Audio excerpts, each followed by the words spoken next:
Buenas noches.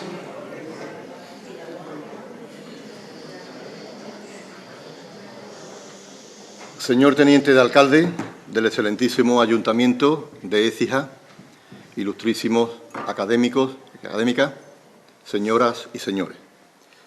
La Real Academia de Ciencias, Bellas Artes y Buenas Letras Luis Vélez de Guevara vuelve a abrir hoy, 17 de febrero, las puertas de este salón de actos para iniciar en este año 2023 las sesiones públicas correspondientes a esta corporación, que ya se iniciaron con la apertura del curso en septiembre del pasado año. En esta ocasión celebramos en esta sesión plenaria pública y solemne de recepción del ilustrísimo señor don Antonio Carlos Fernández Pro Ledesma como académico correspondiente. Ruego al ilustrísimo señor don Vicente Mazón Morales, académico de número y secretario de la Junta de Gobierno de esta corporación, proceda a la lectura del acta de elección del nuevo académico. Queda abierta la sesión. Con la venia, señor presidente. Sometido a examen por la Junta de Gobierno de esta Real Academia y pasado el correspondiente informe al Pleno de la misma, en la sesión ordinaria celebrada el pasado 22 de marzo de 2022, como punto tercero del orden del día, se realizó la propuesta para nombramiento como académico correspondiente de don Antonio Carlos Fernández Pro Ledesma, formulada por los académicos de número don Mariano Oñoro López, don Javier Madero Garfias y don Rafael Benjumea Gómez Duarte. Presentado el currículum del señor don Antonio Carlos Fernández Pro Ledesma y expuesto por el señor don Rafael Benjumea Gómez Duarte, que encabeza la propuesta, los méritos por los cuales lo considera acreedor de esta distinción, se procedió, de conformidad con lo que establece el artículo 15 de los estatutos reguladores del funcionamiento de esta institución, a la votación, en la que se abstuvieron de participar los proponentes, resultando la misma a favor por unanimidad de los miembros presentes de esta corporación y, en consecuencia, se le declara electo como nuevo académico correspondiente de Toledo. De conformidad con lo dispuesto en el citado artículo de los estatutos que rigen esta corporación, se le notificó el nombramiento, que aceptó formalmente por escrito, mostrando el agradecimiento a la Academia por el honor conferido.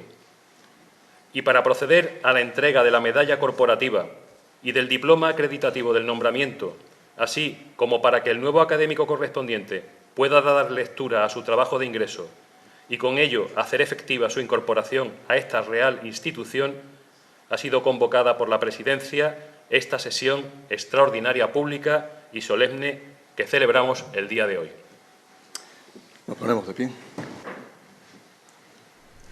¿Se ratifica a su ilustrísima en el deseo de pertenecer a esta academia? Me ratifico. Esta Real Academia de Ciencias, Bellas Letras, Bellas Artes y Buenas Letras Luis Vélez de Guevara, con la imposición de la medalla y la entrega del diploma, le confirma como nuevo académico correspondiente de la misma. Muchas gracias.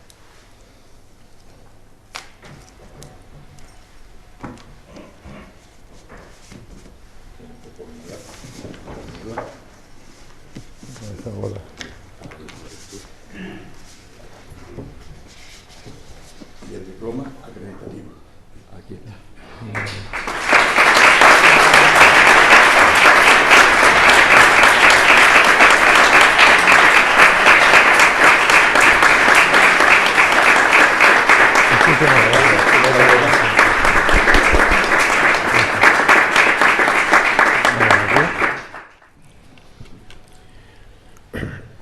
Excelentísimo señor presidente, señor teniente alcalde delegado de Cultura, ilustrísimos compañeros de academia, querido hermano Antonio Carlos, querida hermana Reyes, queridos sobrinos Tony y Clarita, señoras y señores.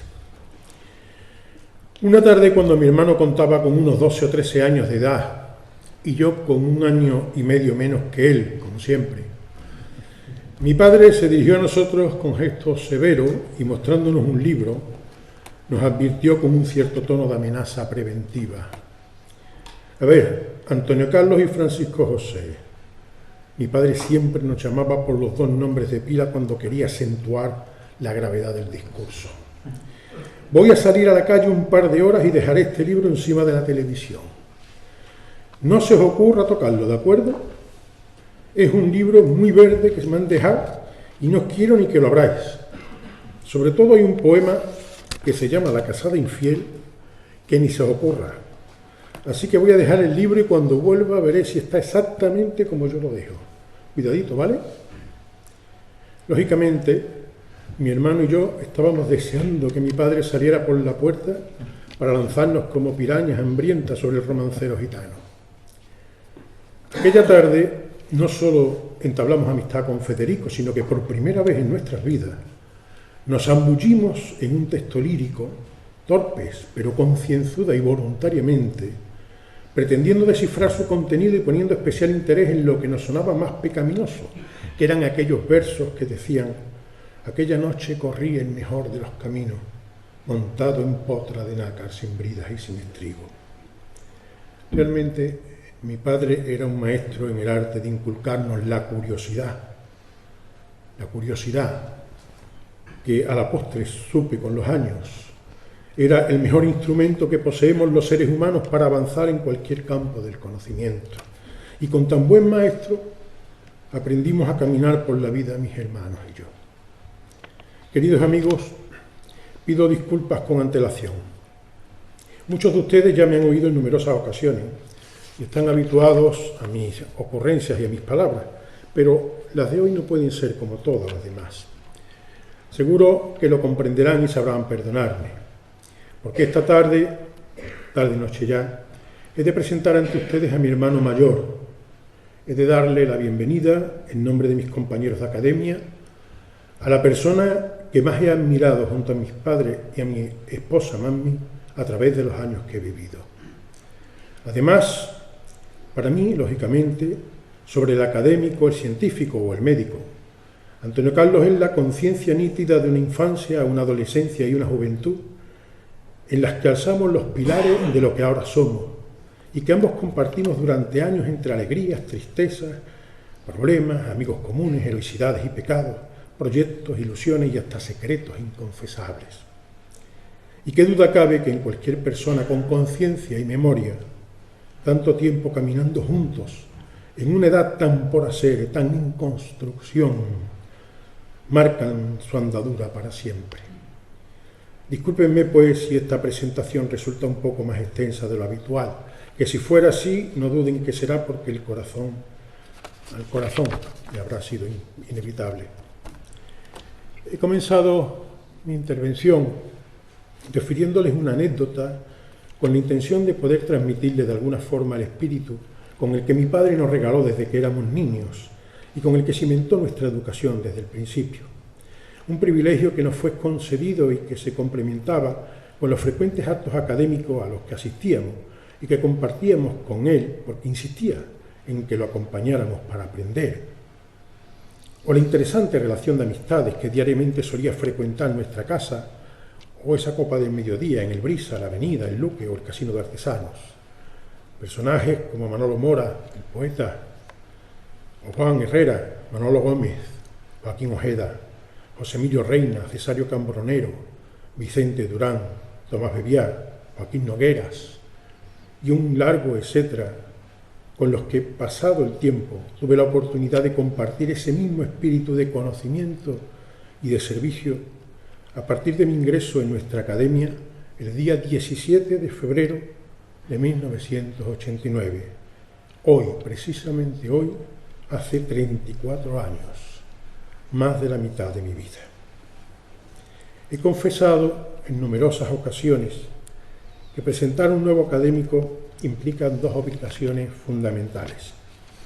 La primera es dar conocimiento a los presentes de las razones que nos movieron para su nombramiento, y la segunda, informar a quien recibimos sobre nuestra institución y el espíritu que la sustenta, ese espíritu académico que debe regirnos, condicionando nuestros actos, ese mismo espíritu curioso en que nos empeñó mi padre desde niños, un espíritu esponja y generoso, dispuesto permanentemente a prepararse para poder servir y a recibir para poder entregarse.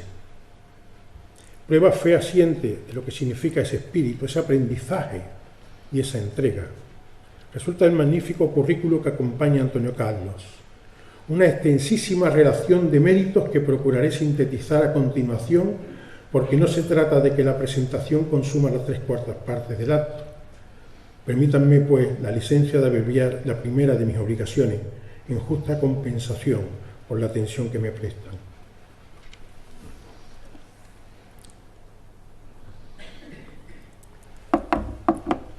Nuestro nuevo compañero, Antonio Carlos Fernández Pro Ledesma, cursó sus primeros estudios en los Salesianos de la Merced y del Carmen.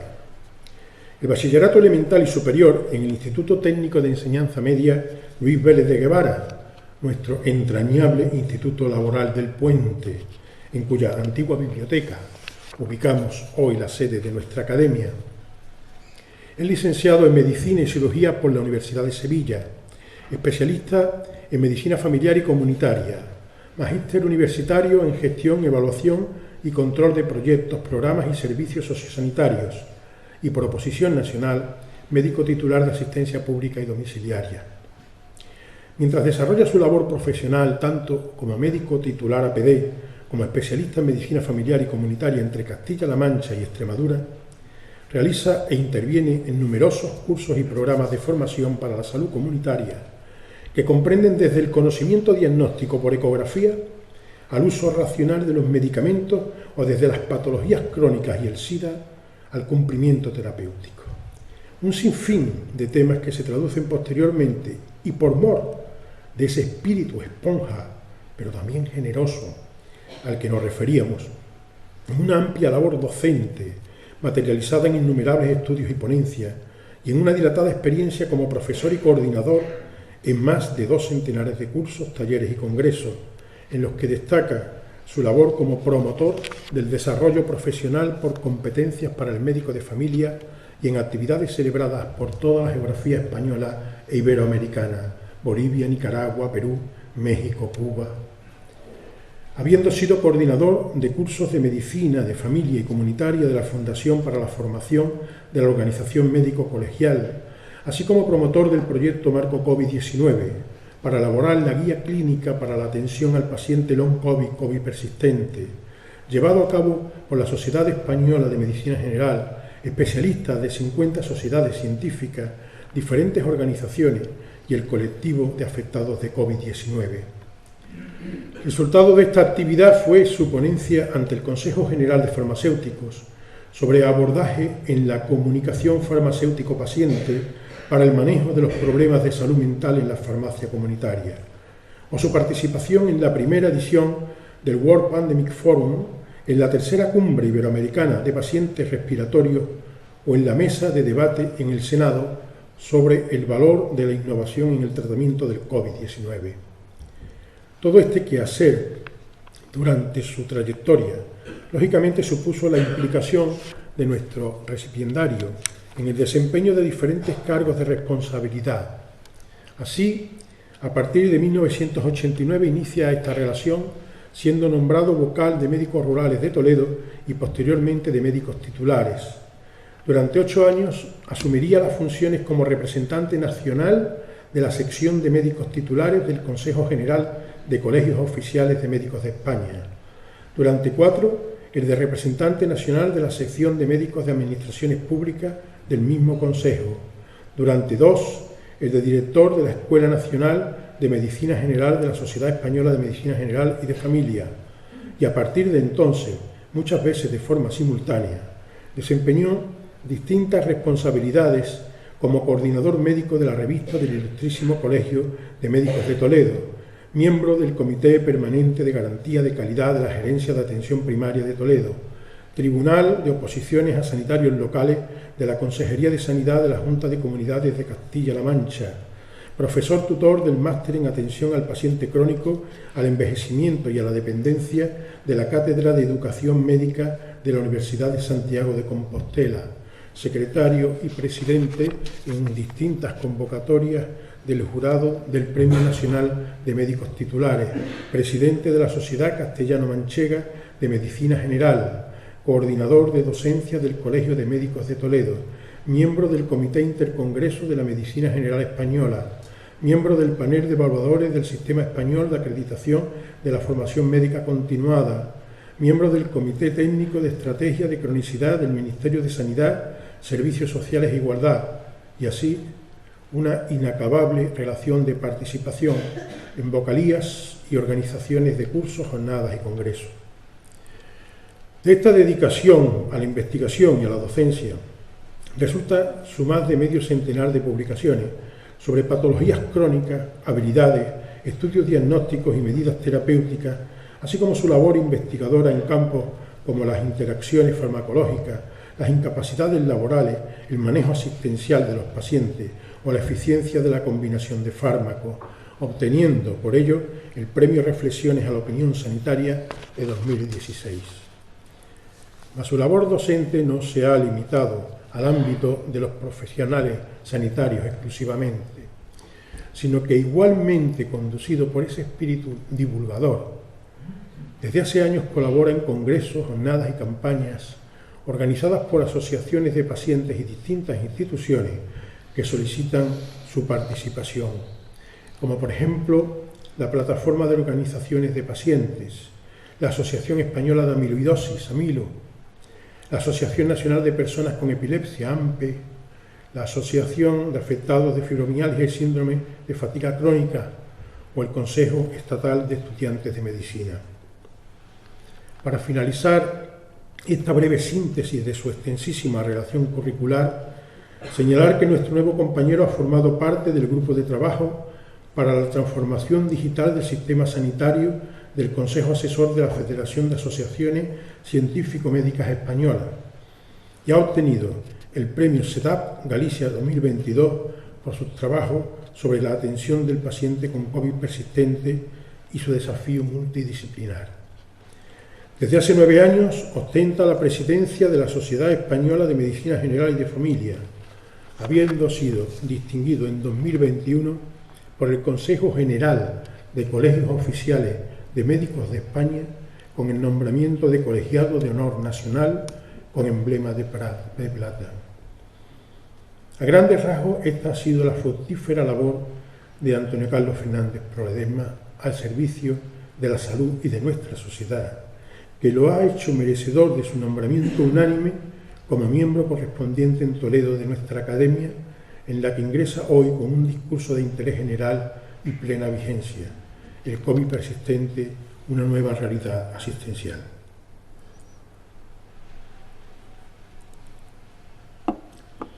Una vez dicho todo esto, y con ello cubierto mi primer objetivo como presentador, he de abordar mi segundo deber, el de informar a nuestro nuevo compañero sobre la institución a la que llega. Querido hermano, como digo siempre, esta docta casa no es una asociación cultural, sino una corporación académica. No somos un club de socios, sino un cuerpo en el que todos y cada uno de sus miembros formamos parte indisoluble y de por vida de la institución y, por tanto, debemos definir con nuestro trabajo y nuestras decisiones toda su trayectoria.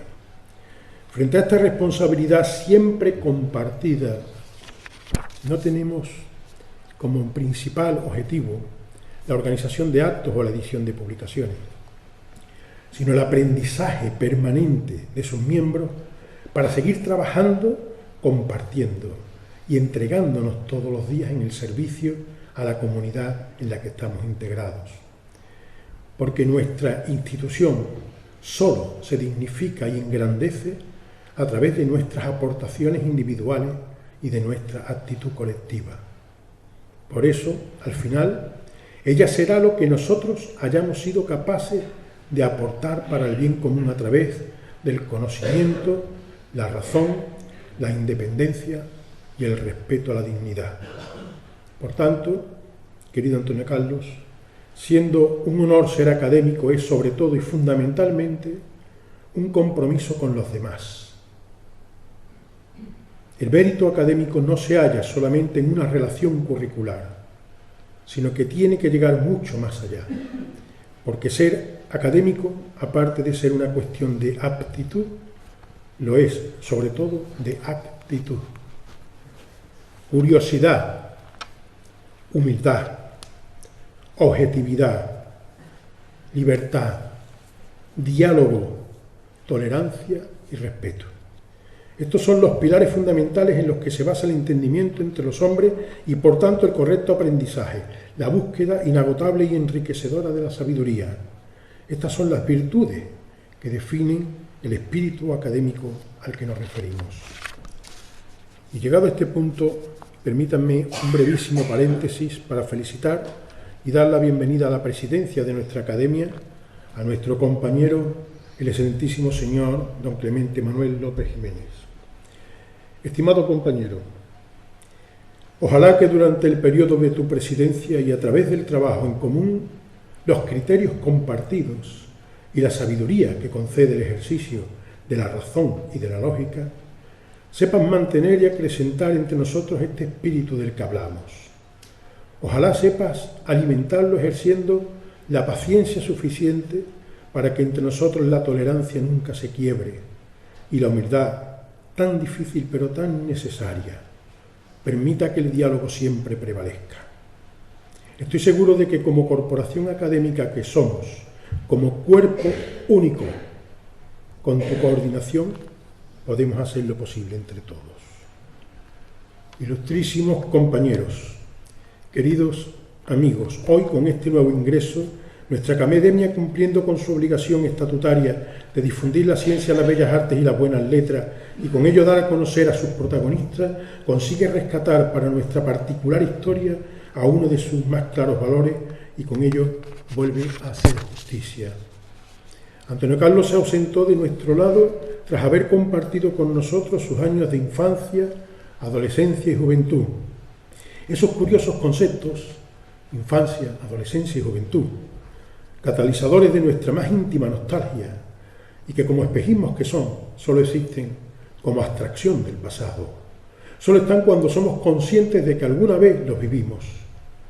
Mas cuando asumimos esa realidad ya solo son el catalejo por el que podemos otear el rastro de nuestra andadura desde el alto pretil del alma. Sin embargo, aunque solo fuera a través de ese espejismo de la memoria, Écija siempre permanecerá íntima e indisolublemente unida al pensamiento y al nombre de Antonio Carlos. Y él lo estará al de nuestra comunidad, que directa o indirectamente seguirá beneficiándose de sus logros y sus realizaciones. Por tanto, con este acto en el que lo recibimos y lo damos a conocer a todos sus paisanos, nuestra academia, una vez más, habrá cumplido con su deber de servicio a la justicia y a los exijanos. Querido hermano, hoy te conviertes en miembro correspondiente en Toledo de la Real Academia de Ciencias, Bellas Artes y Buenas Letras Luis Vélez de Guevara, la institución que nuestro padre ayudó a fundar, de la que fue su presidente y cuyo espíritu supo transmitirnos con sus palabras y con su ejemplo. Siendo esta una institución integrada oficialmente tanto en el Instituto de Academias de Andalucía como en el Instituto de España, tu ingreso en ella te facultan a partir de hoy, en cualquier ámbito académico, a representarnos a todos allá donde vayas. Después de papá, este paso solo supone oficializar lo que ya era una realidad, porque el espíritu académico ya estaba en ti y te acompañó siempre. Con él aprendimos casi sin darnos cuenta. Por él trabajamos, a él nos debemos y en él has demostrado vivir. Por eso tú vienes hoy hasta nosotros. Por eso nuestros compañeros te eligieron por unanimidad y por eso yo, en nombre de todos ellos, te recibo con inmensa alegría. Antonio Carlos, querido hermano, bienvenido a nuestra academia, bienvenido por fin a nuestra casa. Muchísimas gracias.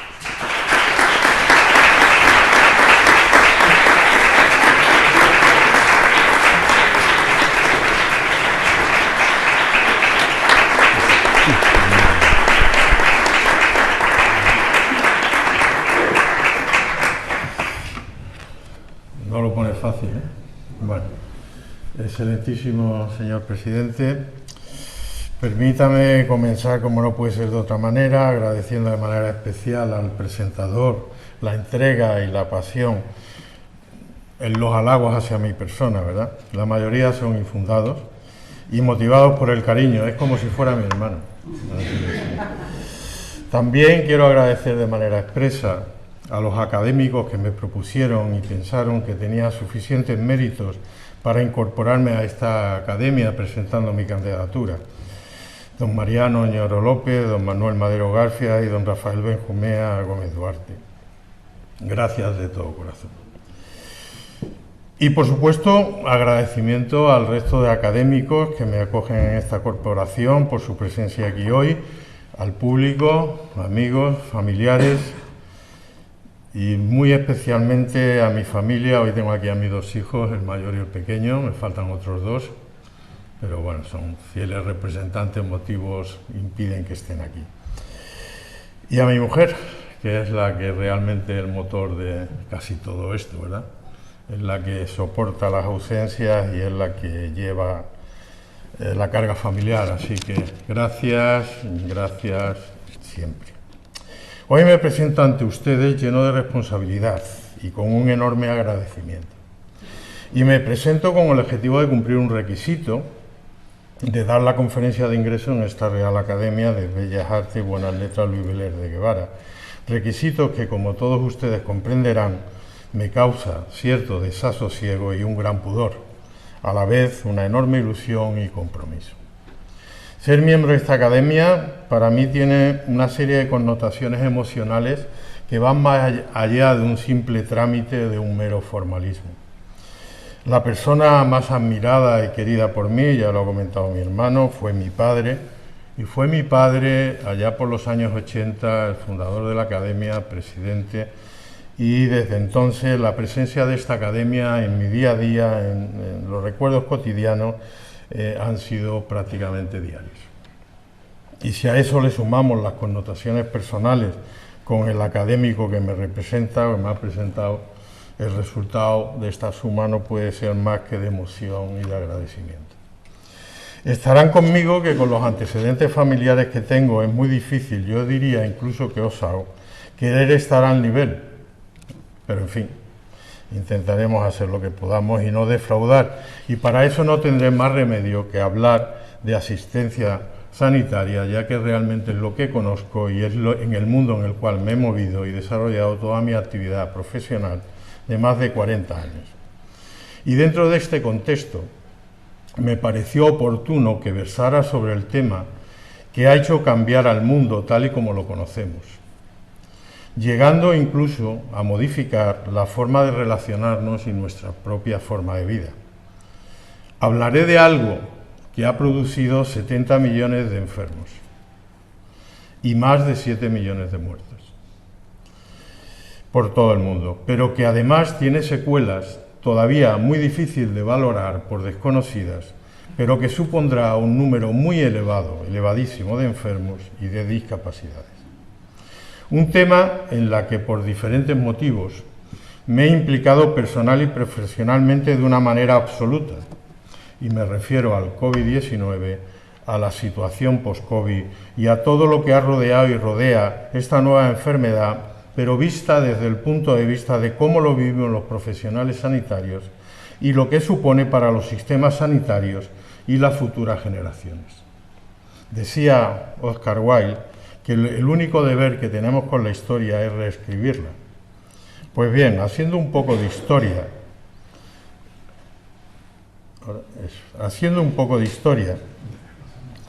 se declara el estado de alarma el día 14 de marzo del año 2020, pero todo comienza bastante antes.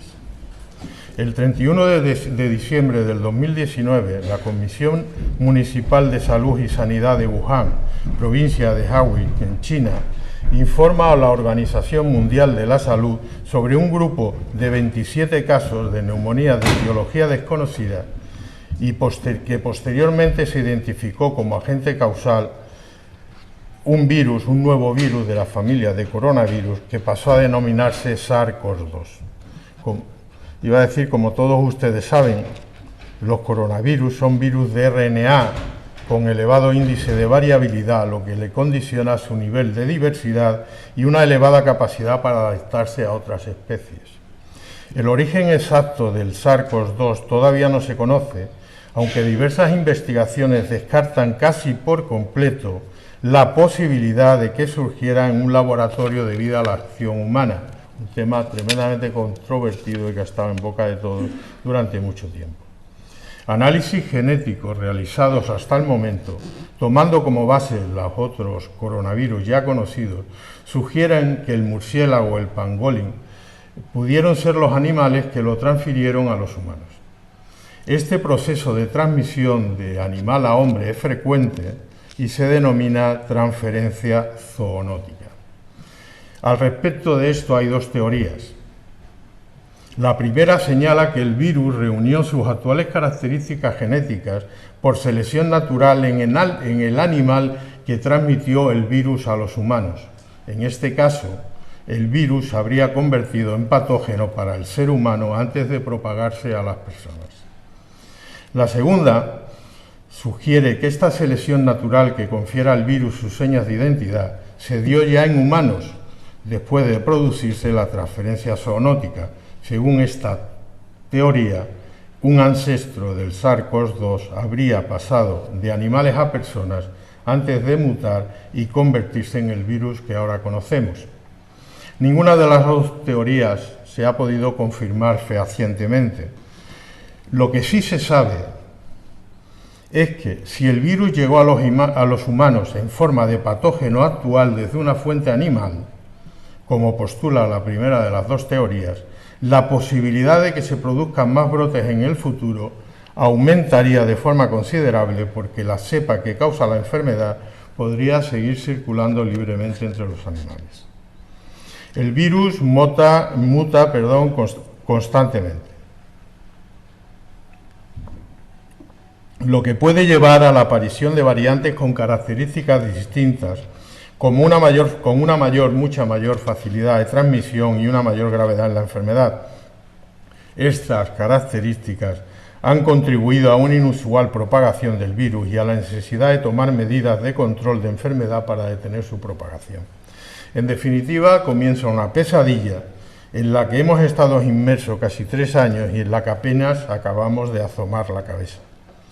Los brotes, en principio, recordaban a otras enfermedades padecidas años antes, como síndromes respiratorios agudos. SARS también se produjo en China y causó la infección de unas 9.000 personas en 37 países, y se anunció también como una alerta mundial, no sé si ustedes lo recuerdan, pero se cerró la alerta mundial porque se controló el brote en el 2003. En ese momento, en los principios del año 20, se anunciaba que el COVID-19 era un brote limitado de pocas semanas y así se publicó en numerosas revistas científicas.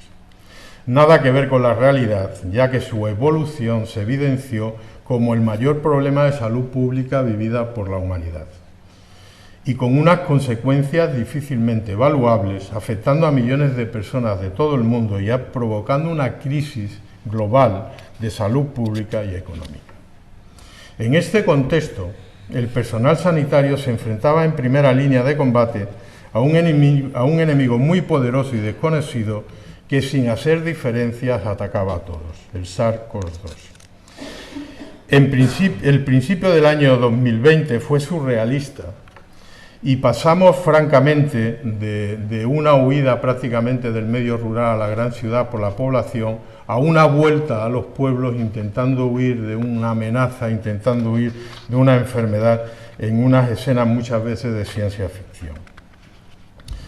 Pasamos de hablar de hospitales y de hospitales de adaptación a crónicos a ver cómo las puertas de urgencias y como todas las llegadas al sistema sanitario se colapsaban por lo que en principio parecía una simple gripe. El coronavirus ha sometido y puesto a prueba a todos los gobiernos y a todos los sistemas sanitarios del mundo, sin excepciones. Ha desbordado en mayor o menor medida a todos los sistemas de salud y ha cambiado la mentalidad de la población. Los escenarios futuros son inciertos y solo tenemos aproximaciones teóricas, que seguro que serán modificadas por el devenir de los acontecimientos. Nunca, jamás, la población mundial vivió una situación de esta magnitud. La Organización Mundial de la Salud declara epidemia del SARS-CoV-2 como una emergencia de salud pública el 30 de enero del año 20. Y en España se notifica el primer caso el 31 de enero del año 20. Posteriormente, la Organización Mundial de la Salud, el 11 de marzo, eleva la alarma a emergencia de salud pública a pandemia internacional. El 30 de octubre ya el director general de la OMS avisa de la importancia de las secuelas que va a tener el COVID-19 a largo plazo. Nuestra forma de vida tradicional empieza a cambiar el 14 de marzo, todos ustedes lo recordarán, cuando el Gobierno de España emite un estado de alarma a través de un Real Decreto, el 466/2020, para la gestión de la situación de crisis ocasionada por el coronavirus. La rapidez en la evolución de los hechos a escala nacional e internacional requieren la adopción de medidas inmediatas y eficaces para hacer frente a esta coyuntura. Las circunstancias extraordinarias que concurren constituyen sin duda una crisis circunstancial en nuestra vida, en nuestra forma de vida, cambiando absolutamente nuestras rutinas y suprimiendo algunos de los derechos a través de las declaraciones de este estado de alarma. Se revocan algunos de los principales derechos que tenemos los ciudadanos, que van desde limitar la circulación y permanencia de las personas en determinados lugares, a racionalizar el consumo de ciertos artículos, a requisar de manera temporal bienes, a intervenir transitoriamente en la industria para cambiar el modo de fabricación, incluso para asegurar abastecimientos en mercados y servicios de producción. En este momento, la solidaridad fue el principio motriz de esta triste etapa pandémica. Y desde la Organización Mundial de la Salud, la Unión Europea y la mayoría de los estados y autonomías, hasta el último ciudadano de a pie, se conciencian de que hay un problema que nos era común y del que solo juntos podríamos salir adelante, dejando a un lado las diferencias y haciendo piña contra el virus. Y cómo no, la sociedad entera se volcó, cada uno dentro de sus posibilidades y cada cual hizo lo que tenía que hacer. En esta fase de la pandemia se pone en evidencia la fragilidad humana y supone un punto de inflexión para todos los sistemas sanitarios. La necesidad de dar respuesta a una situación de gravedad y los momentos más álgidos provocados por esta pandemia originan una reestructuración de la atención sanitaria, poniendo el foco en la urgencia, en la inmediatez del momento y delegando a un segundo plano todo con la cancelación de toda la actividad asistencial programada, tanto médica como quirúrgica, con el consiguiente deterioro de la asistencia sanitaria en general. La COVID-19 satura de forma contundente las dos puertas de entrada que tiene nuestro sistema. La atención primaria por un lado y la puerta de los hospitales por otros. Algunos datos de estas modificaciones de la asistencia sanitaria son obvios. El principal, o los principales, algunos datos de esta importante modificación, está en la atención sociosanitaria. En muchos casos sufrió una reducción importante por la necesidad de tomar medidas de distanciamiento social y aislamiento, dificultando la asistencia a este grupo de pacientes. Esto tuvo como consecuencia, ustedes recordarán, miles de personas fallecidas, produciéndose en muchos casos un duelo anómalo y situaciones de aislamiento que en muchos casos ha llevado a un quebranto de la habilidad emocional tremendamente importante, del cual todavía seguimos recuperándonos. Existen muchísimos datos, algunos de ellos que creo que son importantes. 1 de cada 5 pacientes con cáncer no ha sido diagnosticado en este tiempo. La Asociación Española del Cáncer contra el Cáncer pone de manifiesto que durante la primera ola pandémica el mayor impacto lo sufren los nuevos diagnósticos de cáncer, estimando que 1 de cada 5 pacientes no ha sido diagnosticado o ha sido diagnosticado tarde. El estudio muestra hasta un 60% en disminución en pruebas diagnósticas de biopsias y citologías. Durante la primera semana de la pandemia, las urgencias estaban totalmente ocupadas por COVID-19 y las urgencias cardiológicas prácticamente habían desaparecido. Concretamente, un dato, en el caso de infartos de miocardio con elevación del segmento ST que requieren tratamiento con angioplastia primaria, parecían haber desaparecido. En un trabajo publicado por REC Interventional Cardiology sobre el impacto de la pandemia sobre actividad asistencial en 73 centros asistenciales de nuestro país que tienen código infarto, ponen de manifiesto que se había reducido hasta un 40% la alerta. Lo mismo ocurre en el caso del código ictus. El código ictus se activó hasta un 30% menos que en el año anterior. Añadir a esto que, bueno, pues enfermedades, por supuesto, muchísimo más banales como la EPOC o el asma se dejaron automáticamente de diagnosticar porque las salas de diagnóstico se cerraron por motivos del aislamiento.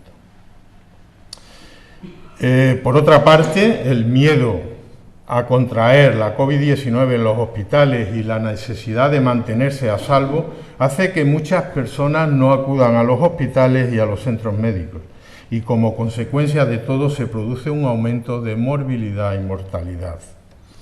El exceso de mortalidad, traigo aquí esta gráfica para que vean ustedes el pico tan manifiesto que se produce, es la diferencia entre el número de muertes que se han producido y el que se esperaría en ausencia de la pandemia. Por supuesto, barajando cifras estadísticas de años anteriores y demás. Incluye muertes achacadas directamente a la COVID o indirectamente, ¿no? Y que son atribuibles a otras condiciones que evidentemente empeoran en el caso de haber padecido la enfermedad. El número de muertes también puede verse influido a la baja por una serie de situaciones que no se han dado, como accidentes de tráfico, accidentes laborales o otras situaciones que el aislamiento ha hecho que se produzcan en muchísima menos frecuencia. En definitiva, esto ocurre en todos los países desarrollados y el exceso de muerte parece que es bastante más frecuente en el sexo masculino que en las mujeres, y también entre los adultos mayores. Todo esto supone una modificación en la forma de asistencia sanitaria y los formatos de la misma, siendo realmente un reto para el Sistema Nacional de Salud. En este contexto origina unos escenarios de gran incertidumbre y por eso en esos momentos era tremendamente importante tener algunas certezas. La más clara de todas y la que no debemos obviar a partir de ahora porque se ha puesto en evidencia es tener un sistema sanitario fuerte y robusto y, por supuesto, la necesidad que tenemos de implementar herramientas que faciliten la comunicación. Ha habido un enorme déficit de comunicación entre la población general, los gestores sanitarios y los gestores de salud pública. La situación que ha creado la post-COVID es realmente un problema de salud pública que debemos profundizar en el conocimiento para tener el reconocimiento real del problema con la suficiente valentía y además humildad para poner en evidencia lo poco que sabemos todavía. Así como reconocer cuál es la situación real, que es que no la sabemos, para poder enfrentarnos a ella sobre todo y para poder ayudar a los pacientes, teniendo siempre claro que no todos los pacientes se van a recuperar tras una fase aguda más o menos torpe. Un 10% de todos los pacientes que han padecido COVID tendrán síntomas de COVID persistente, tendrán síntomas de persistencia y tendrán síntomas incapacitantes. Durante los primeros meses hubo una enorme confusión. Toda esta situación pasó incluso desapercibida para la comunidad científica. Lo fuimos evidenciando progresivamente y poco a poco, La realidad era que, a pesar de la cantidad de literatura que se estaba generando en ese momento, les puedo garantizar que es la cuestión concreta que más bibliografía ha producido en la historia científica de la medicina. En aquellos momentos se analizaron 18.000 publicaciones y se hicieron más de 22 metaanálisis, para empezar a conocer cuál era la verdadera prevalencia y el verdadero alcance de la situación. Y esto ocurría por muchas razones, básicamente porque es que no sabíamos si estábamos incluso hablando de lo mismo. Hablábamos de COVID persistente, de condición post-COVID, hablábamos de secuelas, no sabíamos muy bien dentro de esta discusión si estábamos ante una condición, estábamos ante una enfermedad o estábamos ante un síntoma. Lo que ya sí parece bastante claro es que después de se pueden dar varias situaciones patológicas, que son todas diferentes entre sí. Por un lado tenemos el COVID agudo, que seguiremos teniéndolo y conviviendo con él, que serían síntomas y signos que se producen desde la infección en 4 semanas siguientes. Por otra parte, el COVID persistente, que sería un complejo multiorgánico, enfermedad estructurada ya, que afecta a pacientes que han tenido COVID inicial y permanecen con los síntomas más de 12 semanas. Y por último, secuelas, ¿no? Secuela post-COVID, que son esos pacientes que han tenido el COVID, que tienen una patología previa y que se perpetúan después con esa patología. Todo esto, unido al deterioro de un sistema sanitario que arrastraba problemas previos a la pandemia y a la respuesta inadecuada de algunas administraciones públicas que han preferido obviar el tema e incluso mirar a otro lado, en principio, a la espera de que desapareciera de manera espontánea a lo largo del tiempo, yo le puedo decir como profesional sanitario, y aquí hay alguno más, que nos hemos sentido solos, muy solos. Hemos vivido situaciones de muchísima soledad, de muchísima angustia emocional, familiar, y al final, pues ahí hemos estado y en definitiva hemos podido con ello. Otros no, otros se han quedado en el camino. Todo se va aclarando, ¿no? Sobre todo cuando a partir del 11 de agosto del 20 la British Medical Journal publica un artículo ya sobre el manejo de síntomas agudos de la COVID-19 en atención primaria y la post-COVID, ¿no? Es decir, ya se empieza a definir una situación clara. El 30 de octubre de ese mismo año, del 20, el director general de la Organización Mundial de la Salud, Tedros Adhanom, habla de forma categórica de la existencia de estos efectos a largo plazo. Y dice categóricamente que aunque aún estamos aprendiendo sobre el virus, lo que está claro es que este no es solo un virus que mata gente. Para un número significativo de personas, este virus pone una serie muy amplia de efectos serios a largo plazo.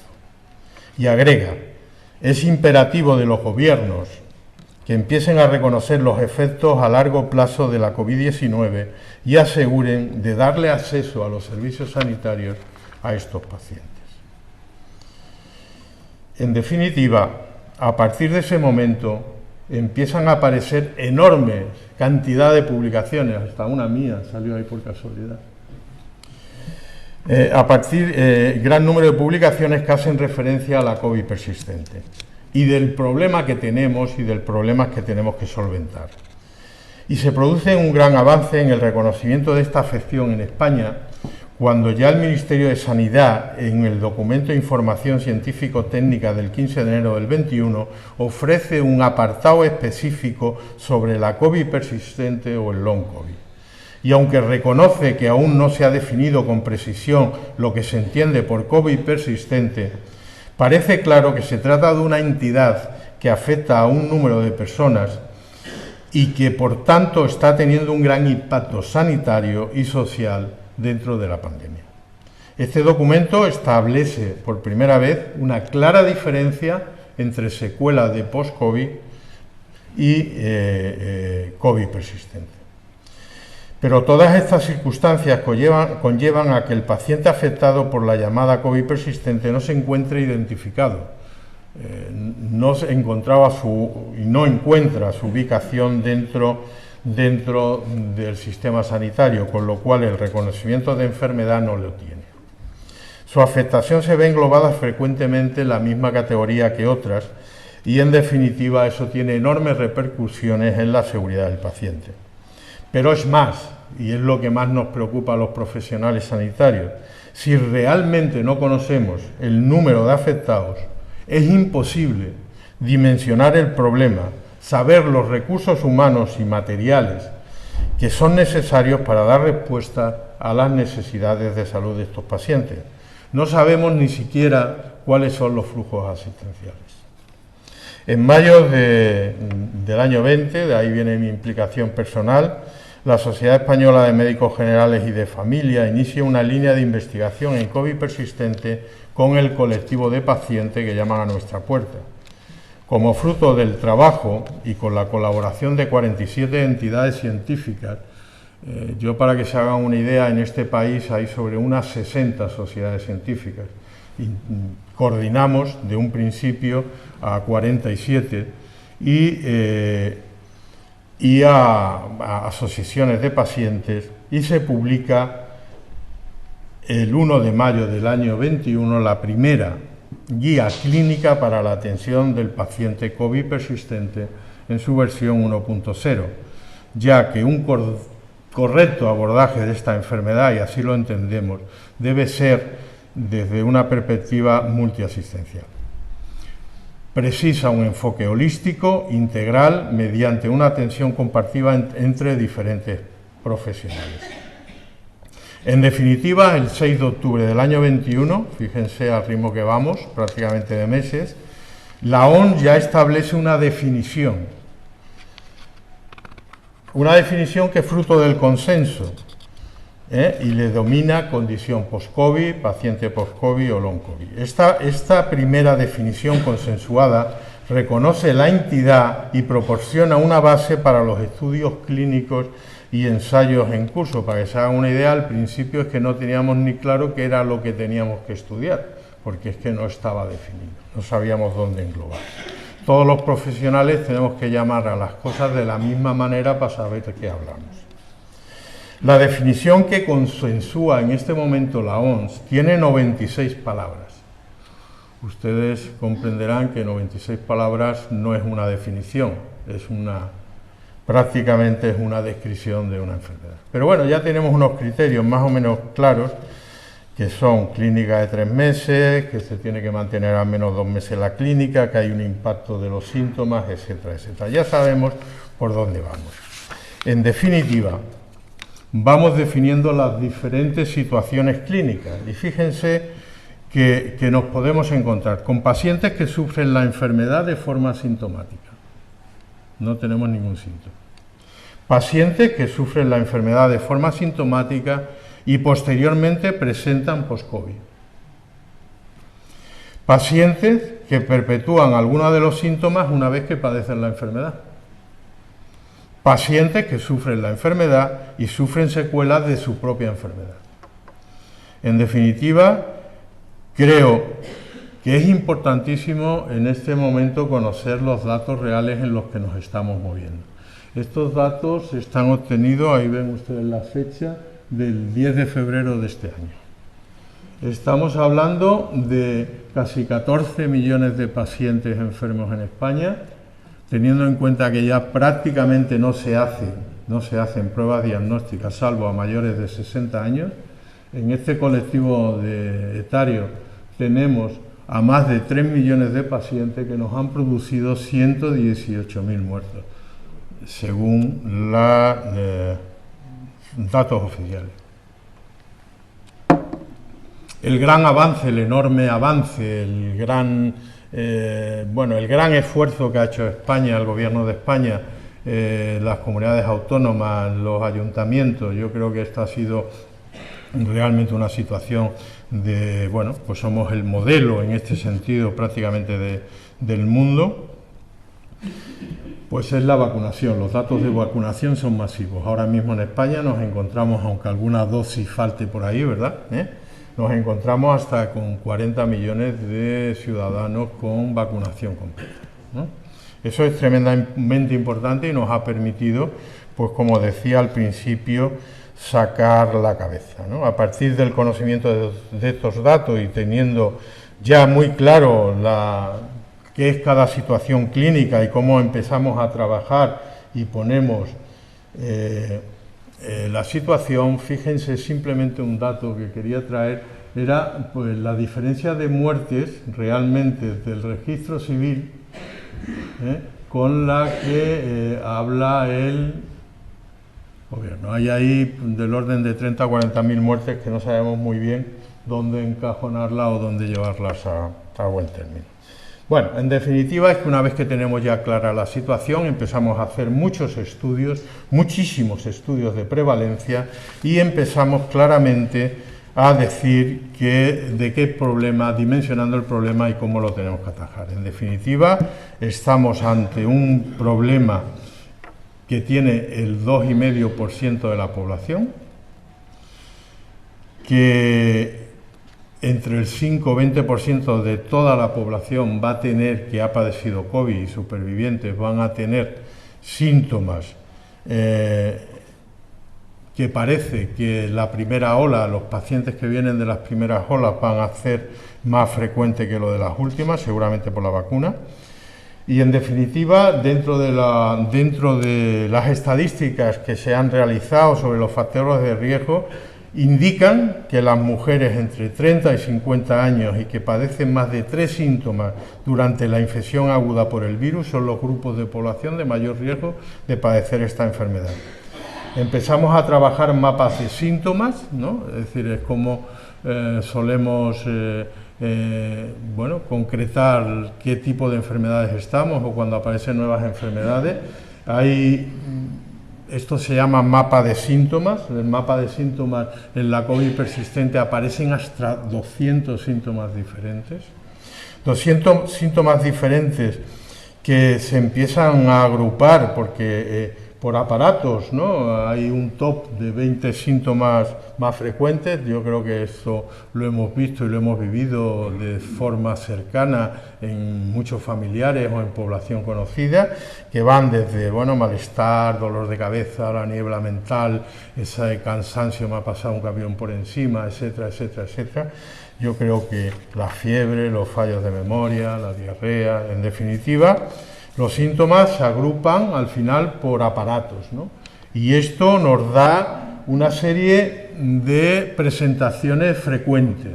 Concretamente, si hablamos de COVID persistente, aunque existen multitud de formatos, en la presentación de enfermedad son 4 los subtipos básicos que vamos a plantear ya. Son los cardíacos y renales, los respiratorios, los que siempre me refiero cuando hablo de esto, predominancia de síntomas, ¿no? Síntomas musculoesqueléticos y los síntomas digestivos.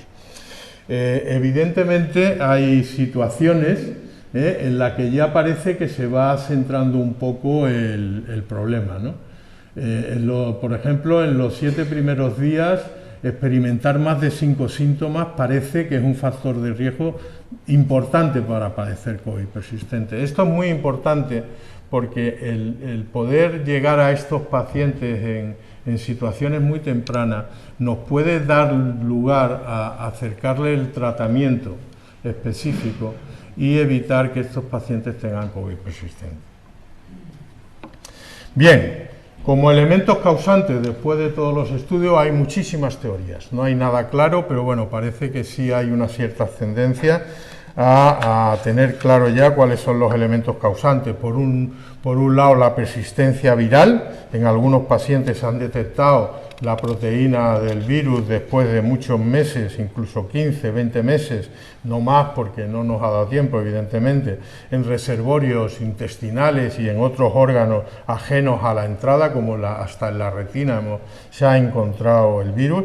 Exceso de inflamación, todo el mundo ha oído de la famosa tormenta de citoquinas, parece que es una hiperrespuesta inmune, que es el tercer mecanismo por la cantidad de elevado número de autoanticuerpos. En definitiva, estos tres mecanismos relacionados parece que son la causa de la persistencia de los síntomas y dependiendo cuál predomine uno sobre otro, pues nos va a dar un modelo u otro. En definitiva, este tipo de pacientes cuando hemos llegado ya al diagnóstico, son de enorme complejidad y presentan una variedad de síntomas importantes, por lo que debemos tener un tratamiento desde una perspectiva global, multidisciplinar, integral y biopsicosocial. El tratamiento va a tener siempre varios objetivos, ¿no? Que va a ser identificar los problemas que tiene el paciente, controlar los síntomas y pasando a la mejoría de la calidad funcional. Siempre se establece a 3 niveles, lo voy muy rápido en esto. En primero sería un tratamiento específico, evidentemente, basado en retrovirales, ya es a lo que me refería. Es importantísimo detectar a estos pacientes en fases muy iniciales de la enfermedad para darle el retroviral específico y evitar que desarrollen la enfermedad de forma más grave, que va a ser mucho más posible o probable que tenga la COVID persistente. En un segundo plano, que estaría en recobrar los equilibrios que pierde el paciente, evidentemente, y en el tratamiento de los síntomas, tremendamente importante porque es lo que incapacita al paciente. Bueno, y la vacuna, hemos dicho que la vacuna evidentemente ha sido la resolución de nuestros problemas y que ha supuesto un hito importante en la lucha contra la pandemia. Desde su aprobación y distribución a nivel mundial, se ha ayudado a disminuir significativamente la propagación de la enfermedad y ha protegido a millones de personas. Además, ha permitido reanudar actividades económicas y sociales, reduciendo el impacto tan negativo que ha tenido la pandemia. La vacunación ha ayudado a controlar también la carga médica que hemos vivido todos estos meses en los sistemas de salud y a prevenir la aparición de variantes más contagiosas. La vacunación puede ayudar a prevenir la aparición de COVID persistente, pero al COVID persistente hay estudios que hasta un 18% empeoran, un 26% mejoran y un 56% de la gente sigue igual.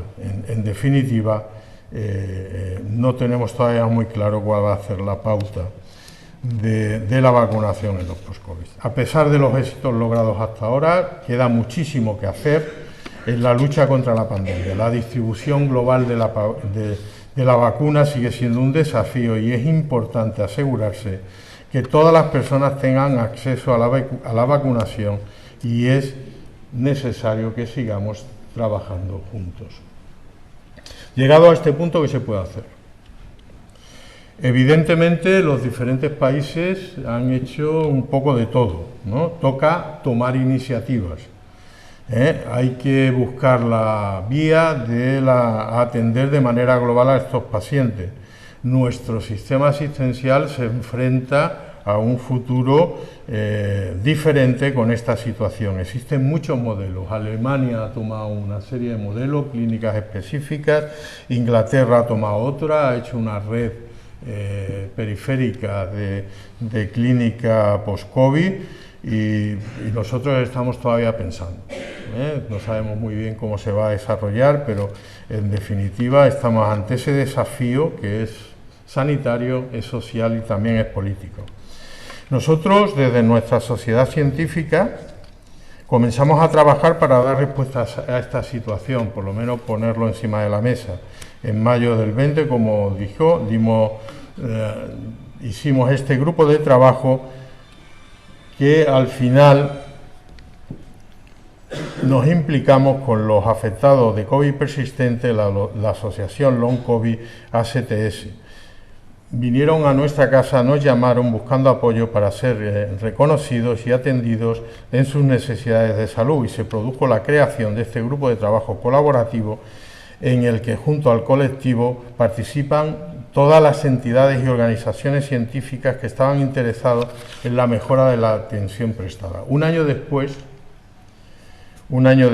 de esta del inicio del contacto con estos pacientes se hizo la primera, ¿no?, la guía para la atención del paciente COVID, un documento, como insisto, único. A partir de este momento han ido aumentando las propuestas para mejorar la salud de los pacientes. Hoy en día tenemos en el grupo hasta 57 sociedades científicas, insisto, que es todo un éxito en nuestro país, tras una corta pero intensa trayectoria en la que se empieza a trabajar ya también en otras líneas basadas en la investigación, la docencia y la elaboración.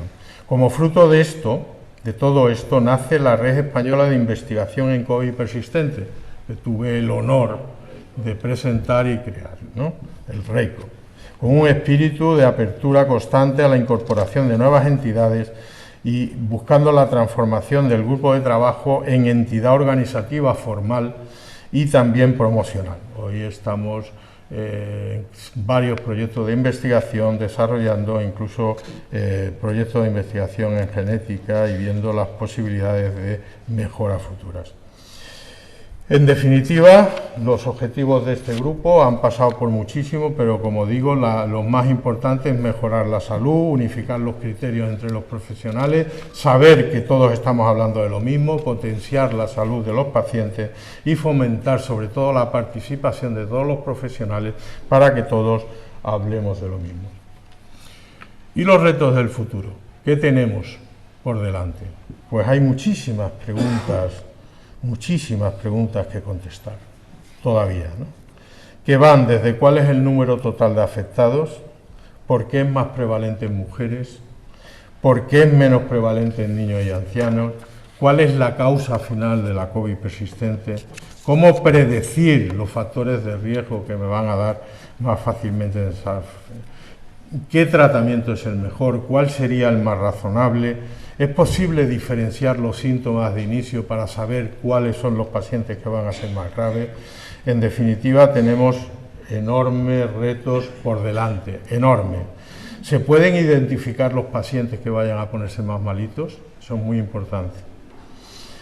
¿Cuáles son las intervenciones clínicas que tenemos que hacer y las que no tenemos que hacer? ¿Cómo va a ser el curso de la enfermedad? ¿Qué va a pasar? ¿Se curarán? ¿No se curarán? ¿Desarrollarán otras patologías? ¿A qué tipo de pacientes debemos volcar estas situaciones? En definitiva, hay muchísimos problemas. Fíjense, otra vez el director general de la Organización Mundial de la Salud, hace muy pocos días, esto es concretamente del 31 de enero, habla de manera contundente de que estamos ante una crisis gravísima de sistemas sanitarios. Cuando todo el mundo está, aleluya, aleluya, quitémonos la mascarilla y todos a la una, que dice que afecta a millones de personas y entre el 10 y el 20% de todas las personas que sufren enfermedad y son supervivientes presentarán síntomas a medio y largo plazo y terminaremos en una clara falta, y tenemos una clara falta de evidencias todavía.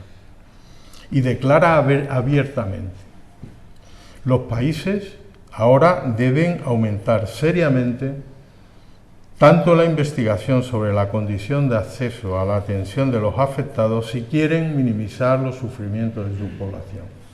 Esto lo dice hace 20 días. Al principio de la pandemia era importante que los saturados sistemas de salud concentraran todos sus esfuerzos para salvar vidas en los pacientes con COVID-19 que presentaban infección aguda.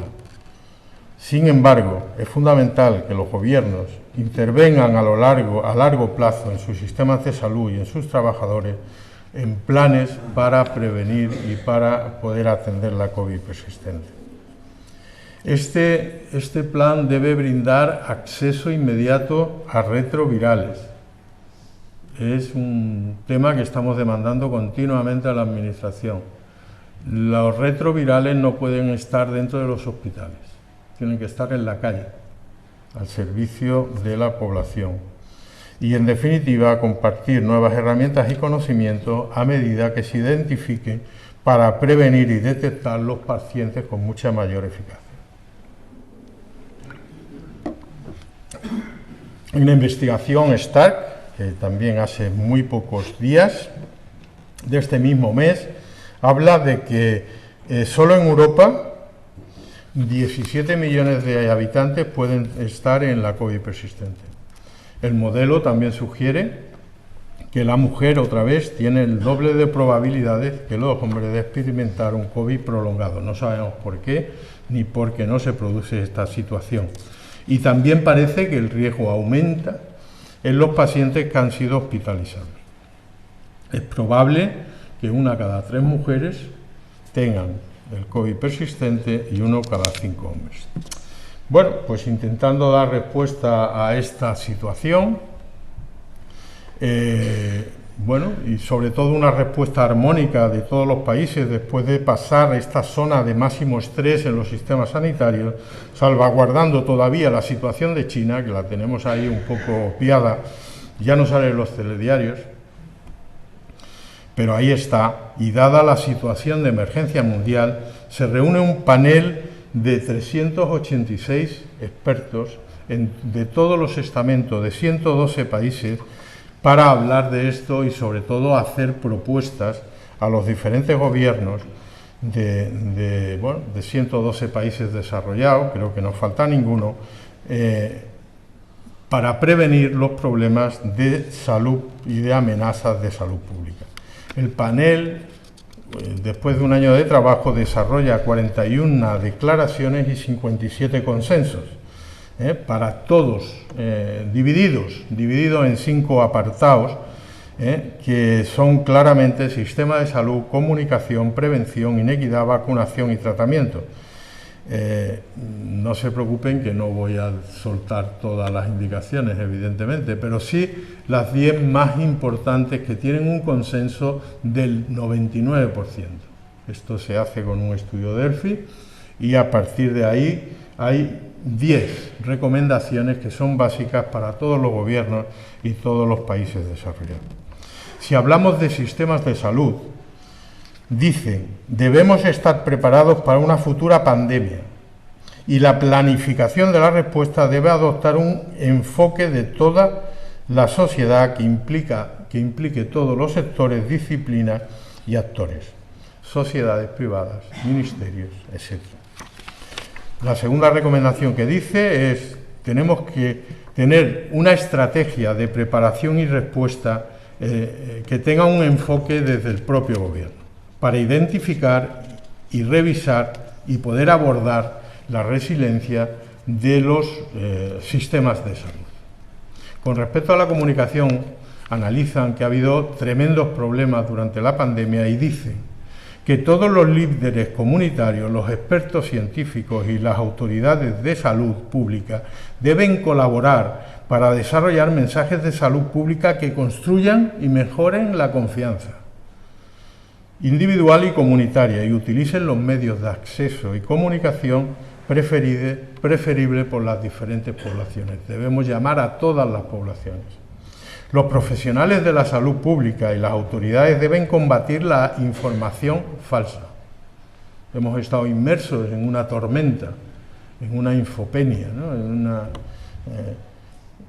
Errores de comunicación, en base sobre todo a mensajes claros, sin engañar a la población, directos y culturalmente accesibles. De nada sirve que yo pregone desde un nivel científico que nadie entiende.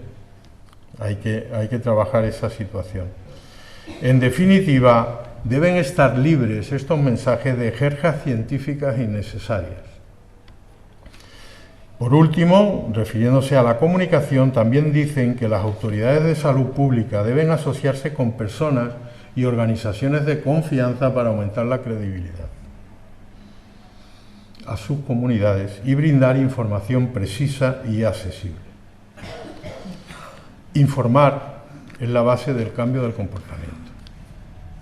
Esto lo dicen 380, 400 científicos metidos en una habitación un año para todos los gobiernos.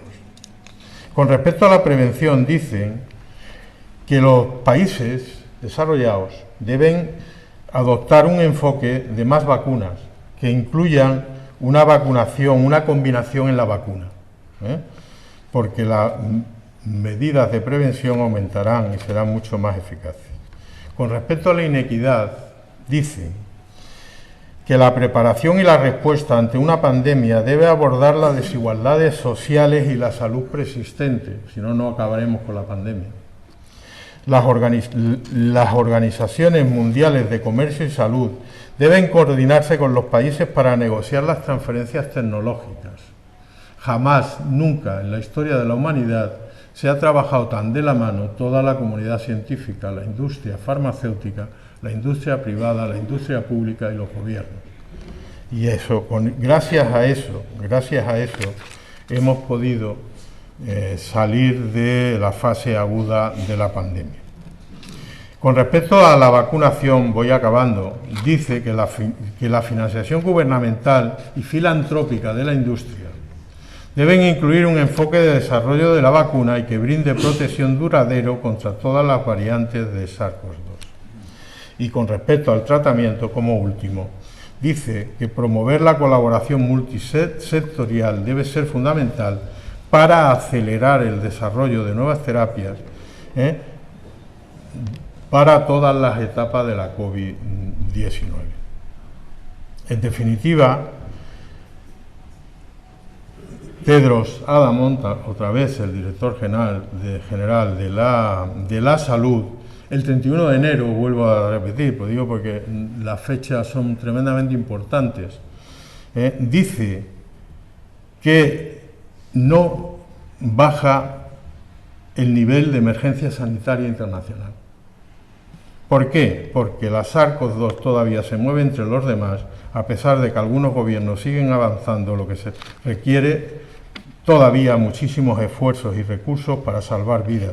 Existen reservorios, de los cuales aún pueden surgir variantes con gran preocupación, no podemos perder las alertas. Es posible que la endemicidad no signifique necesariamente una menor gravedad de la enfermedad, que la financiación tiene que ser amplia y se debe evaluar el impacto a largo plazo. Bueno, pues durante la pandemia hemos visto un poco de todo, ¿no? Se ha intentado aumentar la digitalización, la e-consulta, el fortalecimiento de determinados sectores de la sanidad.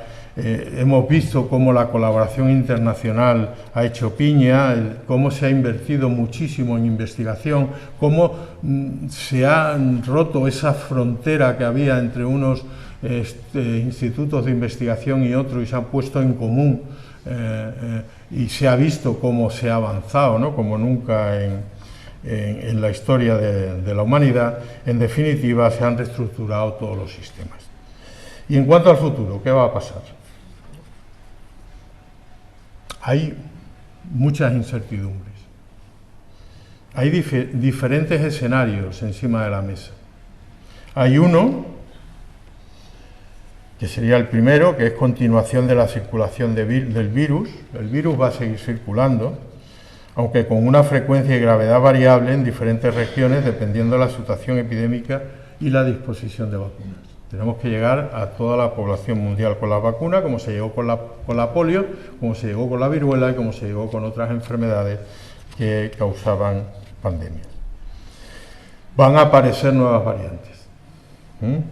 La continuación de esa circulación y sobre todo la primera teoría esta zoonótica, ¿no?, de transmisión del virus y la aparición de nuevas variantes pueden impactar en la efectividad de la vacuna y seguramente hagan falta algún reajuste, ¿no?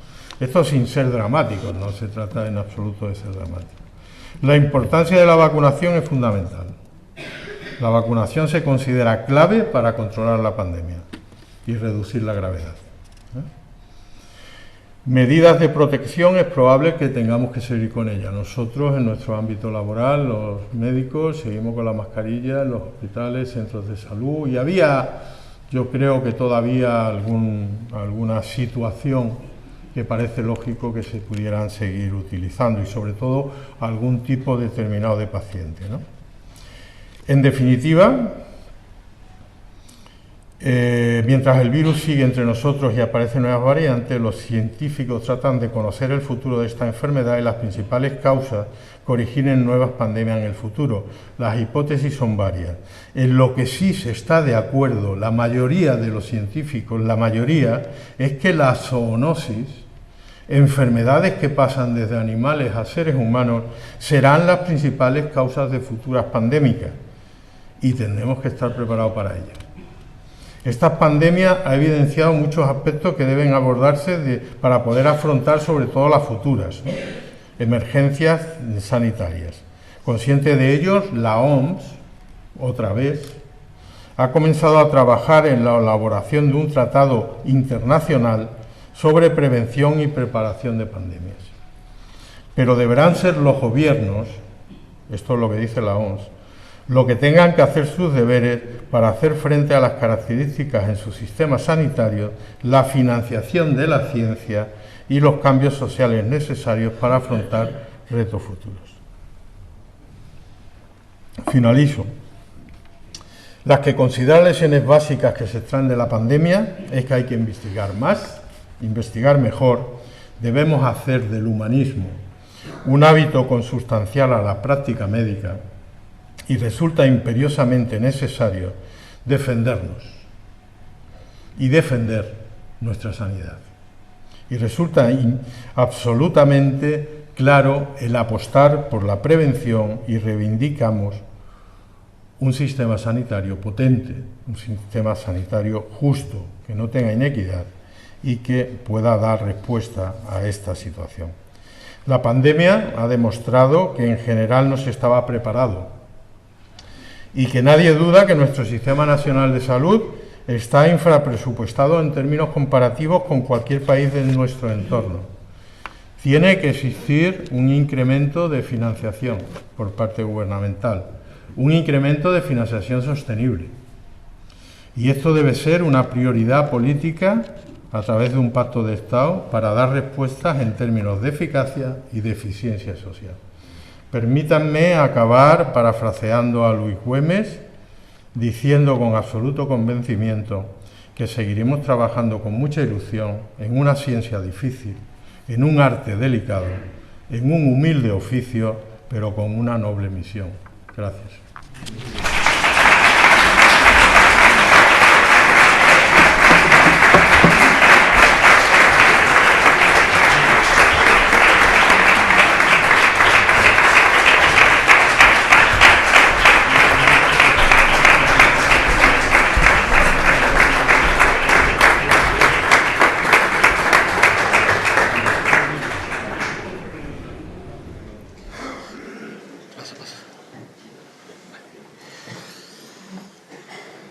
Bueno, creo que hemos tenido la oportunidad extraordinaria de poder asistir a un discurso de ingreso excepcional por varios motivos. En principio, porque ha sido una exposición con una importantísima capacidad de síntesis, con una gran capacidad de análisis y, por supuesto, con lo que es una explicación clara y exhaustiva a la vez, que eso es difícil, de un tema tan complejo del que creemos que sabemos, que tenemos nociones, por lo que oímos, leemos o vemos después de que ocurriera esta pandemia y que nos ha podido ilustrar nuestro nuevo académico, que es algo que está completamente abierto. Tras esa oscuridad que produjo este acontecimiento pandémico que sufrió la humanidad y que se extendió tan rápidamente, provocando unas catástrofes que muchos millones de personas padecieron en sus propias carnes, tal como nos ha ilustrado, parece que se nos abren esperanzas, sobre todo porque el mundo sanitario no ceja ya no solamente de contribuir desde el punto de vista asistencial, sino sobre todo de contribuir desde el punto de vista investigador. La investigación es fundamental para este tipo de situaciones. Sin investigación no se consiguen resultados ni se puede obtener ningún halo de esperanza para solucionar un problema tan importantísimo y que tanto daño está haciendo y va a hacer y va a seguir haciendo, por desgracia, en la humanidad. Nunca estaremos lo suficientemente agradecidos a ese mundo sanitario, doctores, enfermeros, todo el personal que ha, como nos ha dicho nuestro nuevo académico, ha dado incluso su vida por solventar estos problemas. Tenemos que estar, como digo, y no lo vamos a estar nunca, suficientemente agradecidos. Sí que es verdad, y que, aunque no se ha dicho abiertamente, pero que lo tenemos todos en la mente, esto tiene que solucionarse y se solucionará desde el punto de vista del compromiso humano que tienen personas como Antonio Carlos Fernández Pro, la sociedad que él preside y que coordina con muchísimas más, como nos ha comentado, que eso sí que es complicado. Y además también, no solamente con ese afán investigador y de búsqueda de resultados, sino además también con la necesidad de muchísima más inversión por parte de los poderes públicos para que se pueda seguir trabajando en esta línea. Una línea que es la que nos tiene que dar la esperanza de que este panorama que nos agobia, que nos provoca mucha inquietud, y más si leemos cosas y si le seguimos informándonos, creo que es la única solución para que, de una manera lo más efectiva posible, esto se pueda solucionar. De manera que reitero, por parte de la Academia a la que ya pertenece, el agradecimiento por estas palabras, por esta extraordinaria conferencia, y espero que esto que nos ha ilustrado hoy pues siga en alguna otra ocasión también pues comentándonos alguna cuestión. Muchísimas gracias a todos por vuestra presencia, por su presencia. Se cierra la sesión. Buenas noches.